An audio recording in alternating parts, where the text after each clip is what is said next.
Hey everyone, quickie update from me because I only have just a few minutes. I gotta get inside and work on some stuff in the house, but look at this place. How much are you loving the tomato forest, by the way? I love it.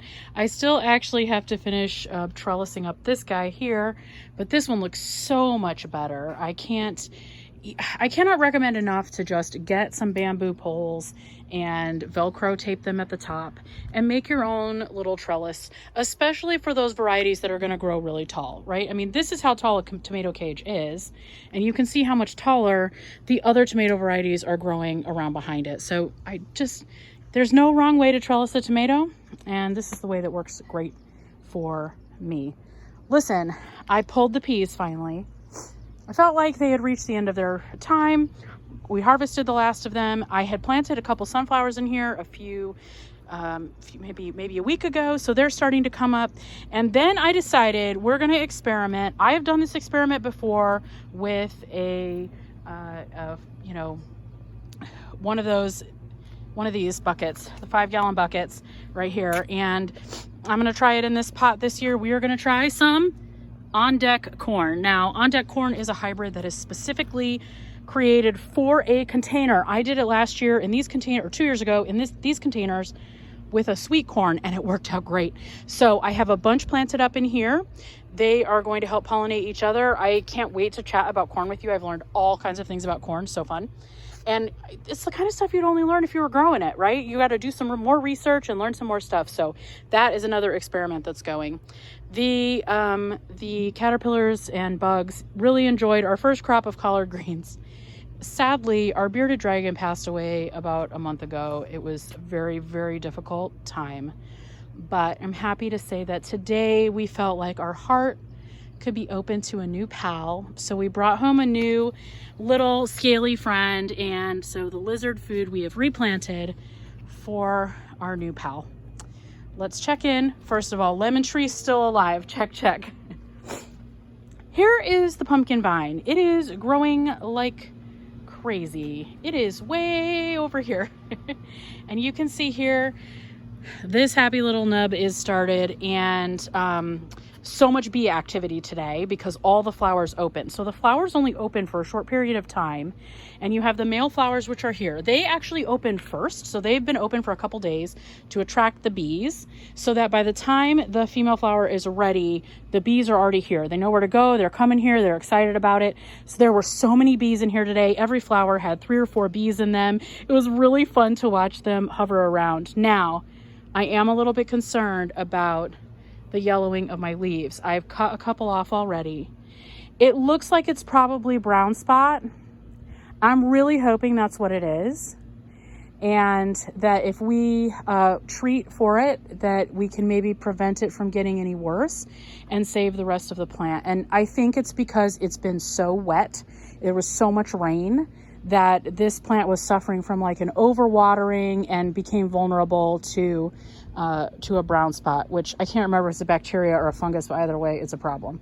So I've cut a couple off already. I'll probably cut this leaf off next. I can see that others have it a little bit already, which concerns me, but I did spray everything out here with a copper fungicide, and hopefully that will help. And should this be a bug problem, I also sprayed liberally with neem oil, which is those are the only 2 things, the only 2 sprays I use in my garden just to be safe. I want to keep my foods as clean as possible. So those are the only 2 things that I use when I really, really have to. So I'm hoping that's going to save my plants and they will continue to grow and be really happy. And so far, so good, right? We just cross our fingers. Remember what I said, if Squash and I don't work out this year, I'm giving up. We're going to break up. We have so many tomatoes that are ready to explode out here. Look at these guys. Look at this beautiful, these are Rapunzel tomatoes. So they grow in this really long strand, like Rapunzel hair. And this poor plant over here needs a lot of help, but look at all of the huge bunch that's right in there. So, got to look out for that. Okay, we've got beans round 1 are right here, and beans round 2 have been planted right here. And I'm thinking about The next thing that comes out, wherever it is, the next thing that like finishes, I'll probably plant beans in there as well. So not really the best to follow peas maybe with beans. I don't know. I might put the beans over there. I'm not sure. Might add some beans. I did pull all the peas. For now, that's sitting like that. This is a Cosmos experiment. I just sprinkled a bunch of seeds in there and we'll see how that goes. And this right here is green egg zucchini. This is a great hybrid squash variety. In about 50 days, we'll have some small, interesting shaped fruit. It's going to be really fun. I grew these briefly at the end of the season a few years ago. Absolutely love them. I'm excited to see if any of my seeds still will grow, and that should be a really fun container of great food. So what I love right now is that we've got peppers, we've got jalapenos, we've got red night bell peppers, we've got the lettuce is ready. The herbs are ready. The herbs are sometimes over ready. We've got tomatoes that are about to be ready. And then we've got beans, actually. We've got beans started here. These are big kahuna. And this is like beans round one. So we've got a whole bunch of stuff that's going to be ready really, really soon. And then we have some things ready already, like the lettuce. And then we'll have things that are going to be ready shortly after that. So we've got some cucumber going. We've got more peppers going. We've got, beans round two, I moved over here, so those are going. And the watermelon is growing up so beautifully. It has found its happy trellis.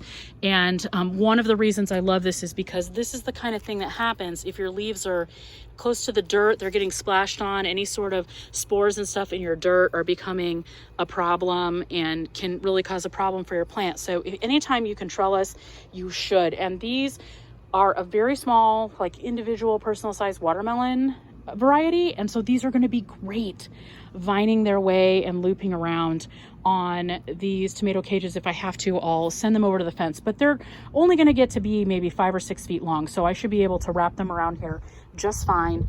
And actually these fruit don't get very big and these vines are very strong, so I made little like hammocks for the watermelon 2 years ago when I grew these, but they really didn't need them, and partway through they slipped out and they were just fine. So I won't even necessarily need to do a lot to keep these going strong. So that, you know, that will be right behind, kind of in beans round two. We'll be getting closer and closer to watermelon. We're going to have, hopefully we'll have corn in about 60 days. And the longest thing out here that takes the longest is the pumpkin. And that's why I babied this plant so much, because that will take 110 days to get a fruit. So I'm really, really hoping to keep this plant alive long enough. And you know what? Maybe it's just not a thing that can be done here in Michigan with our weird summer weather and, in a container on a fence. I don't know. Last thing, what else do I want to say? Oh my gosh. We've got sunflowers ready to come up. We've got zinnias ready to pop open. I come out here every couple days and cut some flowers to bring inside, which I love. Nearly every day we've had a hummingbird sighting. So I am really loving how this garden has turned out this year. Let me give you a little glimpse through the tomato forest here.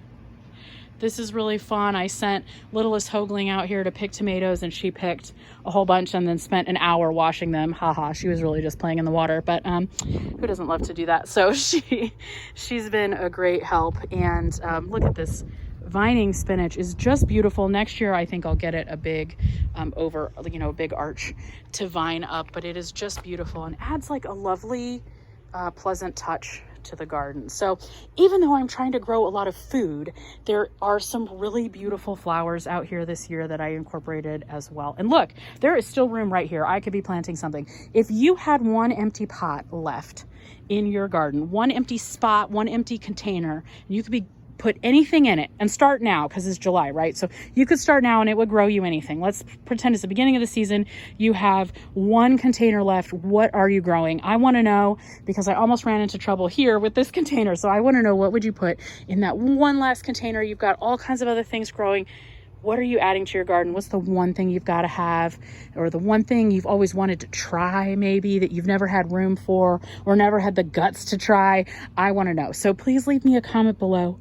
Thank you so much for watching. I hope your gardens are looking fantastic. If you need any tips, I can tell you what I know. I don't know everything, but I sure love to help people out as they're going along and growing. Let me give you one last beautiful look. This is the first look I have in the morning. I come out my door and I say hello and good morning to my plants. It's evening, so this will be my last evening good night to my plants. Here's everything going out here, looking so beautiful. Just lovely. There you are. Don't forget to hit like and subscribe. I'm so glad you're here, sharing this space with me, sharing this time with me. This is a really a special place for me to be out here, and it's very special. I get to spend it and share it with all of you. Please let your friends know we're here and we're gardening and we're having a good time. And if they need some inspiration or a cheerful voice or just a little pick-me-up, come check out what's possible on a deck in a bunch of pots. No matter where you live or how big your space is, you can grow some great stuff. Have a great day, everybody.